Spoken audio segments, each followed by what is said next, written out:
We are our choices. Jean-Paul Sartre.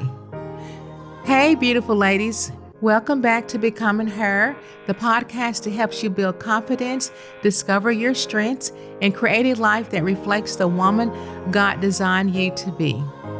If you are new, I'm your host, Essie Childers, Director of Young Ladies Success and author of Becoming Her. Today, we're going to talk about something that shapes every part of our lives, making wise decisions. You see, life is full of choices. What friends to hang out with, how to spend your time, whether to study or scroll, or what to believe about yourself. And here's the truth. The choices you make today shape the woman you'll become tomorrow. Now, here's another truth. Success isn't just about grades, a resume, or landing the perfect job. It's about the habits you build, the mindset you carry, and the choices you make every single day.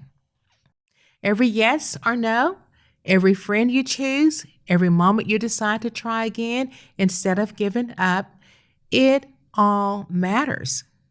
So, let's talk about how to make wise choices, not just easy ones, not just popular ones, but wise ones that lead to peace, success, and purpose.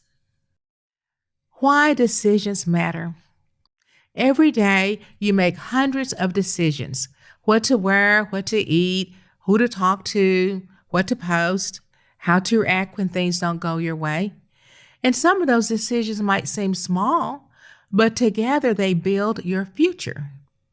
Think about it. Small choices like studying instead of procrastinating, showing kindness instead of gossiping, saving money instead of spending it all, those are all decisions that stack up to build the foundation of your life. Making wise decisions isn't easy. Sometimes it means saying no when everyone else is saying yes. It might mean walking away from drama or stepping back to think before reacting. But that's what separates those who just go through life from those who grow through life. So let's look at the wise choice process that I adapted from On Course, a book authored by Skip Downing. Let's break down a powerful tool called the wise choice process. It's like a roadmap for your brain when you face tough decisions, big or small. And this is how it works. There are 6 simple steps. Number 1, what's the problem? Identify what's really going on. Be honest with yourself. Here is an example. I'm not doing well in math because I keep waiting until the last minute to study. Number 2, you ask yourself, what are my possible choices? Don't limit yourself to one option. List all the ways you can handle your problem. For example, I could keep procrastinating. I could start a study group. I could ask my teacher for help, or I probably could get a tutor. This is number 3. What's the likely outcome of each choice? Be real with yourself. Here's an example. If I keep procrastinating, my grade won't improve. If I ask for help, it might be uncomfortable at first, but my understanding will grow. Number 4, which choice will you commit to? Pick one. This is where courage comes in. For example, I ask my teacher for help and start studying 30 minutes a night. And number 5, when and how will I do it? Make a plan. Wise decisions turn into wise actions when you schedule them. For example, I'll talk to my teacher after class tomorrow. And the last one, how did it turn out? Number 6, reflect on the results. Did your decision help you to move forward? What would you do differently next time? This process doesn't just apply to school. You can use it for friendships, family decisions, social media, or even your personal goals. My third point is about real life examples. Let's say your friends are planning to skip class or cheat on a test, and they pressure you to join them. You pause and ask yourself, what's the real problem? The real problem could be you want to fit in and you don't want to be left out. So, what are your choices? You can join them, you can say no, or you can walk away. What will be the likely outcome?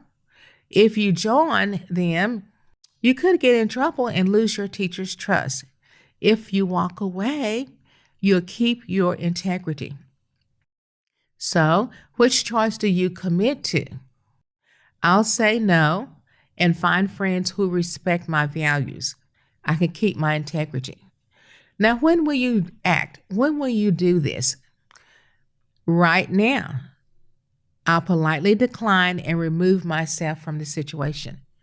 Ask yourself, how did it turn out? You might feel awkward at first, but over time, you will attract better friends and more peace. See? You just made a wise decision to protect your future.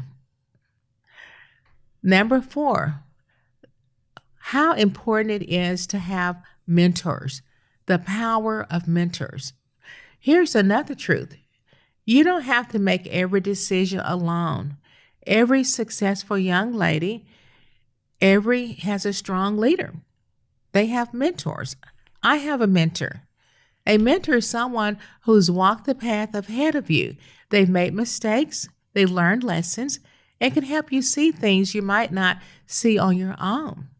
That could be a teacher, a coach, a pastor, a minister, your mom, even a big sister. Don't be afraid. Ask her questions like this. What would you do in my situation? Can you help me think through my options? Mentors can help you make wise choices faster and avoid painful ones altogether. I'm reminded of Proverbs chapter 15, verse 22, and it states, "Plans fail for lack of counsel, but with many advisors they succeed." So don't let pride or fear stop you from asking for their guidance. Keep in mind, wise girls ask questions. Now, I have a challenge for you. Think of one decision you need to make, big or small. It could be about school, it could be about church, friendship, or whatever your goals are. Use the wise choice process and work through it and write down all 6 steps. Talk to a mentor about it before you act and see what advice they give you, and take a moment to reflect afterward on how it went. Doing this once a week will sharpen your thinking and strengthen your confidence. Remember, every wise decision adds to your strength, your reputation, and, I want to say again, your peace of mind. Thanks for tuning in to Becoming Her. If today's episode encouraged you, please share it with a friend. And remember, you have the power to make wise decisions that shape your destiny. Choose wisely, seek counsel, and trust the process. Hit that subscribe button and join our community of young women who are learning to rise, lead, and become her. Your journey to becoming the best version of yourself starts right here. Until next time, keep believing, keep growing, and keep becoming her. Essie Childers, Director of Young Ladies Success and author of Becoming Her.